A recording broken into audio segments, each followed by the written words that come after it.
अस्सलाम वालेकुम, welcome to our channel aspirants. आज हम डिस्कस करेंगे FIA का मॉक एग्ज़ाम जो कि FIA inspector, assistant director FIA और असिस्टेंट डायरेक्टर IB के लिए काम आएगा। इसके फर्स्ट 60 MCQs हम ऑलरेडी कर चुके हैं। 60 से आगे के MCQs हम सॉल्व करेंगे। तो स्टार्ट करते हैं। बिस्मिल्लाहिर्रहमानिर्रहीम। 61 पे है,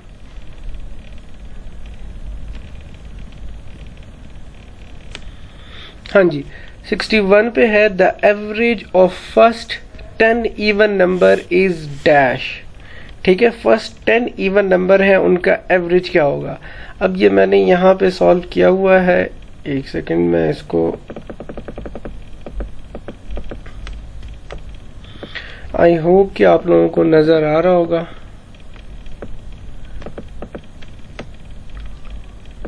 देखिए 2 4 6 8 10 12 14 16 18 20 ये कितने हैं टोटल 10 है। ये 1 2 3 4 5 6 7 8 9 10 और डिवाइड बाय 10 ये एवरेज का यही फार्मूला है। तो इससे आंसर 11 आंसर आएगा। तो इसमें जो हमारे पास ऑप्शन है वो है ऑप्शन डी, 11 ऑप्शन करेक्ट है।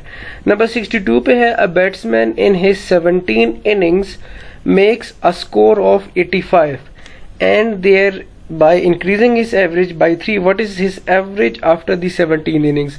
अच्छा, वो कह रहे हैं क्वेश्चन में कह रहे हैं कि एक बैट्समैन है, उसकी 17th इनिंग्स है, उसमें वो 85 स्कोर कर लेता है, तो उसका जो ओवरऑल एवरेज है ना वो 3 के साथ इंक्रीज कर जाता है। तो आप ये बताएं कि इसका जो 17th इनिंग की टोटल इसकी एवरेज कितनी होगी 17th इनिंग्स के साथ। तो अब आप ये देख सकते हैं हमारे पास ऑप्शन ए है, बी है, सी है, डी है। अब ये भी मैंने सॉल्व किया हुआ है, ये मैं आपको दिखाता हूँ। देखिए हम क्या देते हैं, सबसे पहले हम ये कहते हैं कि let X be the value of score in 16 innings. हमने कह दिया कि 16 इनिंग्स जो टोटल उसके जितने भी रन हुए हैं 16 इनिंग्स में, उसको हम कह देते हैं कि ये x है। ठीक है, उसके बाद हम कह देते हैं कि y जो है वो वैल्यू है, वो वाली स्कोर जो 17 इनिंग्स में हो गया। ठीक है, देखिए x प्लस, अब हम कह देते हैं कि x प्लस 85। ठीक है, x यानी जो उसके पास 16 इनिंग्स के वो हैं स्कोर हैं, उसके साथ 85 को ऐड करके डिवाइड बाय 17 तो इज इक्वल टू 34। जो कि क्वेश्चन में हमारे पास गिवन है। क्वेश्चन में हमारे पास 4 ऑप्शंस गिवन है ना, 34, 35, 36 और 37। तो वो मैंने फॉर्मूले में पुट कर दी है, 34, 35, 36, 37। अब इसको और से देखें कहते हैं कि जब 16 इनिंग्स यानी कि 16 इनिंग्स में जितना भी स्कोर था उसके साथ जब आप 85 स्कोर ऐड करेंगे जो 17 इनिंग्स में, उसका एवरेज निकालेंगे, divide by 17 is equal to 34 या फिर 35 या 36 या 37।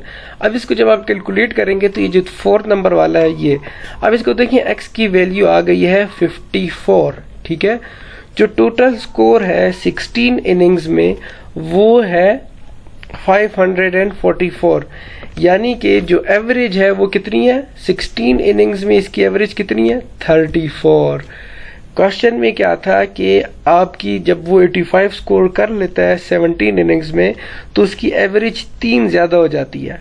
ठीक है, तो जब इसके साथ 3 ऐड करेंगे तो 37 हो जाएगा। तो ये हमारे पास सोल्यूशन आ गया।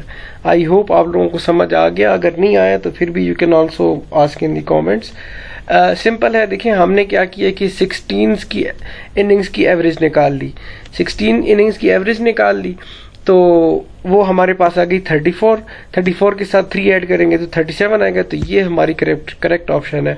अगर आप बाकियों को कैलकुलेट करें तो बाकियों में अगर आप 3 ऐड करेंगे ना तो वो उसको फुलफिल नहीं करेगी, यानी कि उसमें अगर आप 3 ऐड करेंगे तो 36, 35, 34 नहीं आएगी, लेकिन अगर इसमें आप 3 ऐड करेंगे 37 आ जाएगी। ऑप्शन डी हमारे पास सही ऑप्शन है, 37।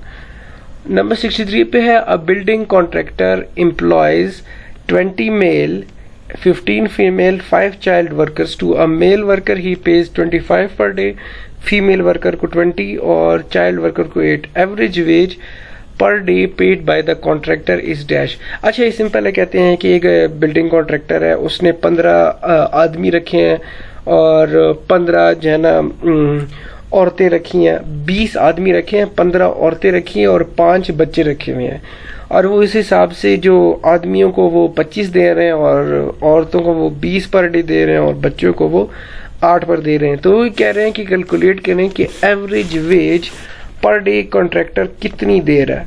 तो ये भी क्वेश्चन मेरे ख्याल में इधर नहीं है, दूसरे वाले में। मैं दूसरे वाला दिखाता हूँ आपको।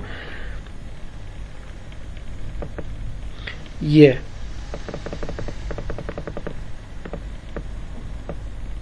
देखें, मेल फीमेल और चाइल्ड, ठीक है। तो देखें 20 मेल को कितने मेल्स हैं, 20 मेल्स हैं, उनको 25 रुपए मिल रहे हैं, मल्टीप्लाई कर दें, प्लस 15 फीमेल्स हैं, उनको 20 मिल रहे हैं, आपस में मल्टीप्लाई कर दें, प्लस 5 बच्चे हैं, उनको 8 रुपए पर दिन मिल रहा है, तो मल्टीप्लाई कर दें। ये टोटल आ गया 840। अब हमारे पास टोटल एम्प्लॉय कितने हैं, 20, 15 और 5, तो 40 आ गया। 840 डिवाइड बाय 40 करेंगे तो आपके पास आ जाएगा 21। ऑप्शन बी सही ऑप्शन है। उसके बाद है नंबर 64 पे है, A and B can finish a work in 30 days if they work together. They work together for 20 days, then B left. A finish the remaining work in another 20 days। In how many days alone can finish the work. देखिए ये simple सा question है। कहते हैं कि 2 बंदे हैं, एक ए है एक बी है, वो एक काम ख़त्म करते हैं 30 दिन में। तो इसको आप एग्जांपल ले लें कि वो एक दीवार बनाते हैं 30 दिन में। तो इसका मतलब ये हुआ कि ए और बी, ए आधी दीवार बना रहा है, बी आधी दीवार बना रहा है, दोनों मिलके एक दीवार बना रहे हैं एक दिन में, ठीक है। तो इसका मतलब हुआ कि एक बंदा एक दिन में आधी दीवार बना रहा है, ठीक है। अब उन्होंने कहा है कि 20 दिन बाद जो है ना, 20 दिन तक उन्होंने काम साथ में मिलके किया, फिर जो है ना बी चला गया, ठीक है। मतलब ये है 20 दिन तक 20 दीवार हो गए हैं, ठीक है। अब वो कह रहा है कि A finish the remaining work in 20 days। अब ए ने जो है ना 20 दीवार हो गए हैं, 10 दीवार रह गए हैं। अब वो 10 दीवार उसने 20 दिन में किए हैं। तो ये पूछ रहे हैं कि how many days A alone can finish the work. देखिए हमने ऑलरेडी, मैंने आपको बता दिया कि अगर वो 30 दिन में 30 दीवार बना रहे हैं तो एक दिन में दोनों मिलके एक दीवार बना रहे हैं, तो इसका मतलब है कि एक बंदा आधा दीवार बना रहा है। तो अगर ये पूछ रहे हैं एंड में कि how many days A alone, तो एक दिन एक बंदा एक दिन में आधी दीवार बना रहा है, तो पूरी की पूरी 30 दीवारें वो कितने दिन में बनाएगा, हाफ है। तो डेफिनेटली ऑप्शन डी हो गया 60। ये मैंने यहाँ पे किया वो भी है, इन केस आपको समझ नहीं आ रही हो तो आप इसको पढ़ लें।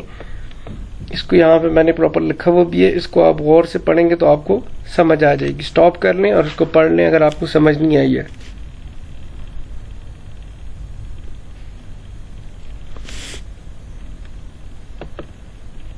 आगे चलते हैं।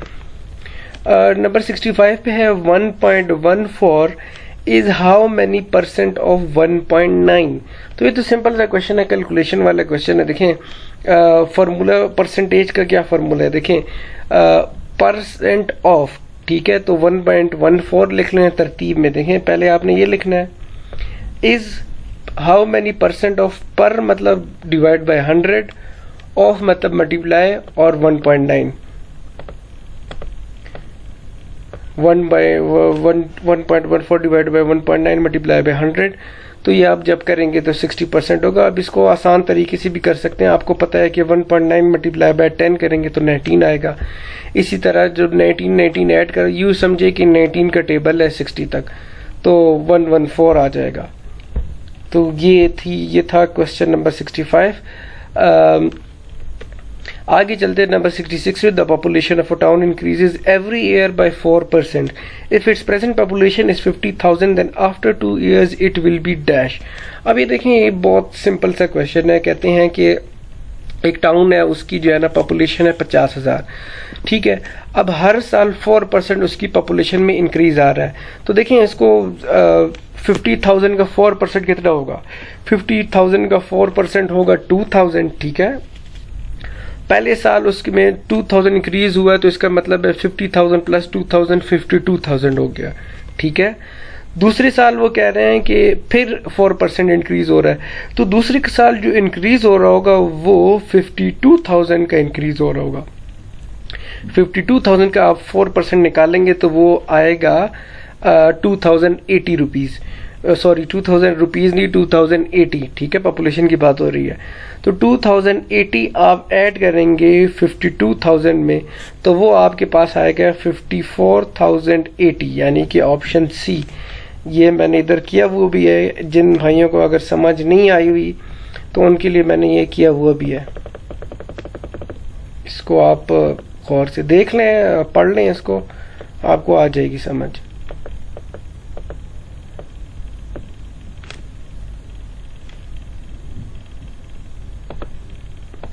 उसके बाद है 80% of a number added to 80 result in as the number itself, find the number. अब ये बड़ा सिंपल सवाल है। कहते हैं एक नंबर है x, उसको हमने 80% ले लिया, फिर उसमें 80 ऐड कर दिया तो वो वही नंबर आ जाएगा जिसका हमने 80% लिया था। ये भी मैंने किया हुआ है, इसको देख लेते हैं। तो ये देखें, सबसे पहले आपने पेपर में क्या करना है, फॉर्मूले की फॉर्म में लिख लेना है। ये देखें 80% ऑफ x जो उधर लिखा हुआ था जमा 80 उसमें ऐड करेंगे तो क्या आएगा, x आएगा, ठीक है। अब इसको आप 100 से, ऑफ का मतलब होता है मल्टीप्लाई, तो 80x इस वजह से मल्टीप्लाई हो गया, 80x आ गया। मल्टीप्लाई बाय 100 करेंगे तो ये नीचे वाला 100 खत्म हो जाएगा, बाकियों के साथ 100 ऐड हो जाएगा, मल्टीप्लाई हो जाएगा, ठीक है। x की वैल्यू आ जाएगी c, तो सॉरी 400 आएगी, तो ऑप्शन सी आ जाएगी, तो ऑप्शन सी है इसका 400, ठीक है। 68 पे है 3 candidates contested an election and received 11136 7636 and 11628 votes respectively, what percentage of total votes did winning candidates get. अब ये बहुत आसान है, कहते हैं कि 3 बंदे हैं, इनके अलग अलग इलेक्शन हुई है, उनको ये वोट्स पड़े हैं, ठीक है। अब ये पूछ रहे हैं कि विनिंग कैंडिडेट की कितनी परसेंटेज है, तो इसका सिंपल सा सोल्यूशन है, इन सबको आपस में ऐड करने, ठीक है, आपके पास टोटल आ जाएगा। और फिर विनिंग वाले कितने हैं, 11628, तीसरा वाला है वो जीता है ना, उसके सबसे ज्यादा है, ये divide by total multiply by 100, तो उसकी आपके पास परसेंटेज आ जाएगी। ये मैंने किया वो भी है।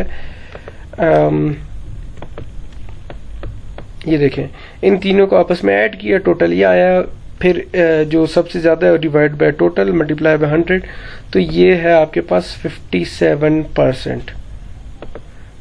57% कितना हो गया, ऑप्शन बी हो गया। उसके बाद है 69 पे है which country plane has crashed and killing at least 132 पैसेंजर्स ऑन 21 मार्च 2022, तो ये है चाइना। चाइना का प्लेन क्रैश हुआ था। नंबर 70 पे है the world largest hanging bridge which is located in Turkey open for public on dash, तो ये है 18 मार्च 2022। नंबर 71 पे है US Britain and Canada has impose sanctions on the justice officials of which country, तो उन्होंने Myanmar के जो justice officials हैं उन पे सैंक्शंस लगाए हैं। नंबर 72 पे है the Chinese new year starting from February 1, 2022 is called dash, year of Gemini, year of lion, year of elephant, year of tiger, option D सही ऑप्शन है। नंबर 73 पे है who will be the new president of FATF from 1 जुलाई 2022, तो आपने याद रखना है ये है option A T Raja Kumar, ठीक है। अभी तक कौन थे, डॉक्टर मार्कस प्लेयर थे और अभी टी राजा कुमार होंगे। 74 पे है Pakistan gave its first right of reply at general debate of the 76th session of the General Assembly of the United Nations on, तो ये है 25 सितंबर 2021। आपने याद रखना है वो हमारी जो एक खातून थी जो कि नबीना थी, उन्होंने ये एक स्पीच की थी, क्या नाम है, उन्होंने स्पीच की थी, ये जो फर्स्ट राइट ऑफ रिप्लाई दिया था कश्मीर का, जो उन्होंने शुरू किया था कि Kashmir is neither part of India nor, इस तरह का कुछ, इस तरह का जो उन्होंने शुरू किया था, ये वो वाला है, उसके बारे में बात हो रही है। नंबर 75 पे है who won the Nobel peace prize 2021, तो ये है Maria Ressa and Dmitry Muratov इन्होंने नोबेल पीस प्राइज जीता है 2021 का। 76 पे है, a female journalist of which country turn to Taliban for help after home country prevented her from returning home. तो ये अगर आपको याद हो, न्यूजीलैंड की जो खातून थी, उन्होंने क्या नाम है, फिर तालिबान को अप्रोच किया कि भाई उनकी हेल्प की जाए। 77 पे है, Indonesia has announced that it's new capital will be called dash. तो ये है नुसांतारा। 78 पे है, who was the only player in the world cup 2021 who made 100। तो ये थे जोस बटलर। उसके बाद 79 पे है, Iraq prime minister dash survives assassination attempt on November 7 2021। तो ये कौन से प्राइम मिनिस्टर थे? मुस्तफ़ा अल खदीमी। ठीक है। 80 पे है, Imran Khan is the dash PM to face no confidence vote in the Pakistan National Assembly. तो ये तीसरे नंबर के प्राइम मिनिस्टर हैं जिन्होंने नो कॉन्फिडेंस मोशन को फेस किया है। तो ये थे हमारे 20 MCQs जो कि 60 से 80 तक के MCQs थे। इंशाल्लाह आगे के MCQs नेक्स्ट वीडियो में करेंगे। इसके अलावा एक और दूसरा मॉक एग्जाम भी अरेंज करेंगे। अभी 24 के एग्जाम होने वाला है, कल परसों में एक और भी अरेंज कर लेते हैं ताकि क्या नाम है, ज़्यादा से ज़्यादा प्रैक्टिस हो जाए। अपना ख्याल रखिएगा। Best of luck for exams. Allah हाफिज़।